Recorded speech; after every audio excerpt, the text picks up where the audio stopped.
fi jaamu waaw man je sais pas pourquoi mais man je sais pas pourquoi mais man moom xam naa dégguma la bu baax non c'est pas la même chose de visa visiteur la visa affaire la même les mots ça c'est pas la même chose même mooy c'est pas la même chose quoi visa visiteur mooy ki nga xamante ne nii dafay dem pour visiter ji day dem tourisme mooy ki nga xamante ne nii moom dafa liggéey at bi jeex mu bëgg a jël fukki fan ak juróom muy 15 jours ne day dem vacances ne day dem visiter ji loolu mooy visiteur par contre visa affaire mooy un businessman ne day wut visa pour dem defi affaire dem defi prospection de matériel wala boog ñu invité ko par exemple ci ay séminaire wala ñu invité ko ci ay comment dire ci ay rencontre en général. Salaamaaleykum papa maa ngi lay ziar. sur invitation lay nekk daal maanaam loo xamante ni sur invitation lay nekk dañ koy invité quoi mën a nekk ay séminaire mën a nekk ci yenn bon tur bi laay fàtte quoi yenn kii yu mag yi rencontre yu mag yi am na tur mais j'ai pas le mot ça ne me vient pas à l'esprit donc yu mel noonu la quoi donc visa affaire ak visa tourisme c'est diamétralement bi gauche la jaar bi jaar droite procédure c'est pas la même chose bon les documents à fournir pour procédure bi c'est pas la même chose quoi documents yi ngay fournir pour tourisme mën nga fournir documents yooyu yëpp pour visa affaire waaye day am loo xamante ni am invitation c'est obligatoire ci visa affaire par contre c'est pas obligatoire ci visa tourisme oui ay conférence bon am na beneen aussi mais ay conférence madame Mané oui conférence aussi loolu ci la bokk mais tur bi may seet c'est pas conférence quoi y a un nom qui me vient pas à l'esprit bon mais en grosso modo loolu la quoi donc c'est pas la c'est pas la même chose Alamine maa ngi lay déglu maa ngi ñëw si yow d'accord maa ngi jégal nag inchallah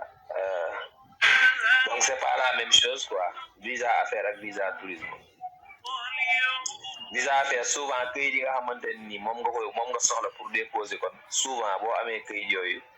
dañ la koy accorder sans problème quoi bon ce qui est primordial si visa affaire mooy l'invitation mooy objet mooy kii bi nga xamante ni bu si manqué le visa est officiellement refusé quoi donc c'est ça la différence donc bokkul dégg nga bu Amina waaw Alamine maa ngi lay ziar naka yi tey maa ngi jégalu ci dagg bi nag delloo ziar waaw amul solo wax nga dëgg keroog jokkoo nañ ko maa doon wax affaire rendez-vous bi waaw jokkoo nañ waaw si Instagram oui léegi dama mujjoon tëjwaat beneen compte boo xam dama ko def ci sama turu entreprise quoi waaw léegi tey laa ko tijji est-ce que kon duma bàyyi ba fii ak 4 mois ma soog a jël rendez-vous bi inchallah dama ko bëgg a mouvementer sama bopp quoi waaw loolu ngay def loolu mooy li gën Assane Wade maa ngi lay ko bëgg a mouvementer sama bopp en plus utala ci ay facture comme ça waaw loolu de moom laa lay conseillé man mooy li gën de oui vraiment loolu kese laa la bëggoon wax quoi bu ko defee nga xamee ko noonu comme ça inchallah rabbi inchallah maa ne ko ci 4 mois rek di utaale say facture la neexee tamit nga visionné waale ko ak sa compte web yëpp loolu yëpp baax na waaw baax na inchallah parce que yor naa sama compte inchallah bu soobee yàlla maa ngi kontaan ci yow bu baax nag di la ñaanal quoi vraiment ñoo ko bokk yàlla nag taxawaay bi rafet na yàlla fay la yow taxaw la ci biir ak ci bitti nag amiin ñu bokk lépp barke Nabil Moustapha naa la bàyyi maa ngi siiwul ci kanam inchallah jaajëf baax na merci beaucoup nekk si jàmm lu bëri macha allah jaajëf Khalil Silla nga ne war a prendre quand après les élections inchallah Samba maa ngi lay ziar oui de la ziar ñu ngi déggee visa affaire ne doo ci def changement de statut visa visiteur kay defee changement de statut allez-y naka yi tey ça va sant yàlla lépp taw feex saa yaa ci jàmm waaw maa ngi sant kay alhamdulilah waaw ñu ngi lay déggee de ñu ngi lay déggee bu baax maa ngi lay delloo déggee gi bu wér oui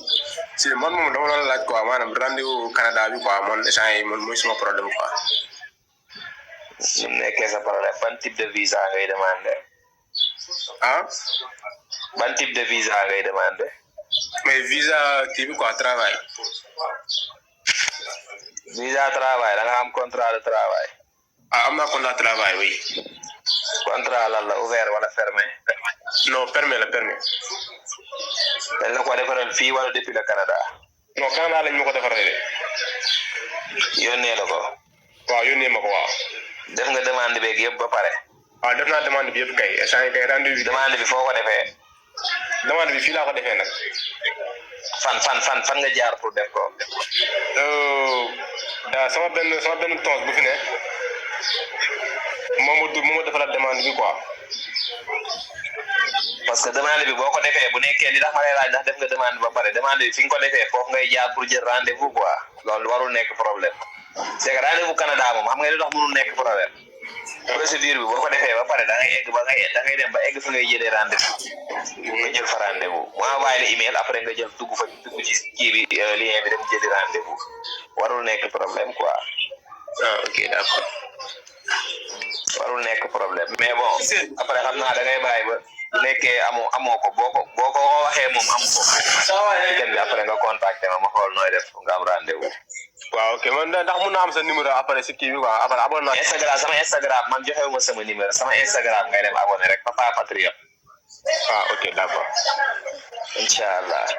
waaw ok inshallah nañ déggoon Instagram inshallah. bu soobee yàlla. ok Xadim Mbodj sa question bi loolu laaj waaw d'accord waaw inshallah. Xadim nga ne papa ins bi fu gën a yomb dem fu gën a yomb dem ngay laaj bon fépp a yomb dem fépp affaire yi wërsëg la rek fu sa wërsëg nekk rek fu gën a yomb dem moom loolu moom man xaw ma ko mais bon je peux dire que ni fu sa wërsëg nekk rek alaa kulli yàlla bu la yàlla yóbboo di nga fa dem mais fu gën a yomb dem moom je ne saurais le dire. Délai shop ça va bien papa un compte banque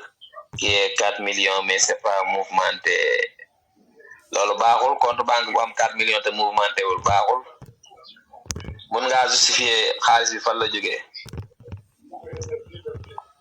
jël 4 millions rek def ko ci noonu loolu baaxul daa war am traçabilité quoi il faut justifier la provenance de ces 4 millions la barhamien ziar naa la il faut que ngeen mën a vérifier la provenance de ces 4 millions quoi donc loolu c'est très important ngeen mën ko vérifier quoi si vous avez benn compte bancaire mu am 4 millions il va falloir ngeen mën a wax fan la 4 millions yi jógee bismillah.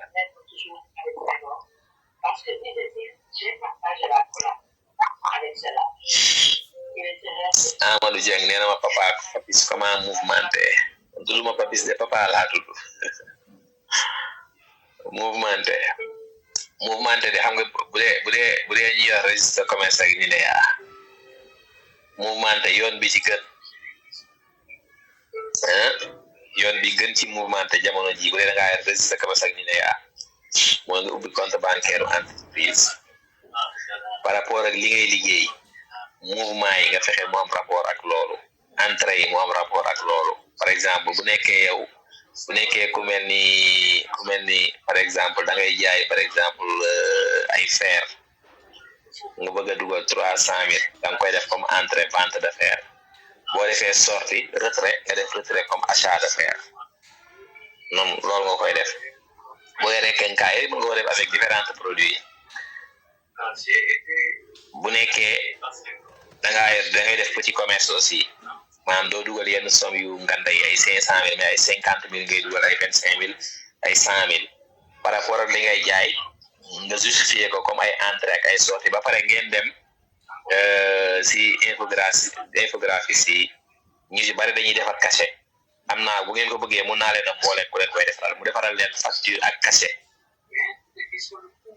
ngeen fexe entrée yi ak sortie yi muy am ay cachet di am reçu ak source bu ngeen waree déposer par exemple ay Canada wala ci yenn dëkk yi vous allez fusionner ces factures là def ko en format PDF boole ko ci seen dossier comme justificatif ay documents pas justificatif pas ay documents optionnels lay nekk parce que demande de visa ñaar moo ci am document justificatif ak document optionnel bon am na ñuy wax document supplémentaire ak complémentaire mais supplémentaire ak complémentaire dañ la koy laaj par contre document justificatif mooy yi la ambassade bi laaj document optionnel mooy document yi nga xamante ni mën nga ko yokk pour mën a prouver le motif fondé de ton voyage quoi donc pour lo excusez-moi pour loolu lay jariñ quoi dégg ngeen inshallah loolu nag c'est très important xam nga demande de visa c'est quelque chose de technique c'est quelque chose de très technique dafa bëri ay sew nit mën na ko mën defal la ko ba lépp jaareel nga dem duñ la may visa parce que visa moom mooy li may wax rek maye ko cela dépend de l'appréciation de l'autorité consulaire moom mooy xool na daf lay may wala sa lépp mën naa mat nga dajeeg papa may la sa lépp mën naa bañ a mat nga dajeeg lendemain mu bañ laa may waaw mais nag règle numéro 1 mooy nga am dossier complet ba pare boo demandé visa dossier bi yëpp complet bañ defal la ni dossier bi complet na loolu mooy yow li ci def chance la parce que dossier bu complet mooy bu ñu xasee dugal dossier ba mu baax rek day complet bu baaxul du complet bu ñu xasee ba signaler ko complet mooy li demande bi ni ñu ko defee baax na donc lépp lu ci des lépp loo xamante ni des na ci rek mooy wërsëg yàlla dogal ci mu nekk sa wërsëg ba pare bon côté financier nga am suffisamment de fonds parce que frais de substance yi souvent damay wax gars yi loolu quoi bon xam naa dinaa démontrer le maa ngi lay ziar góor bi si ruko bi dinaa expliquer comment ça se passe parce que y a des gens yoo xamante ni dañ lay wax papa damaa bëgg a dem papa bu may dem est-ce que bu ma yoree 2 millions baax na est-ce que bon kenn du ko kal kenn maam nekkul yow yaay xool lu la neex rek nga ne est-ce que li ma yor baax na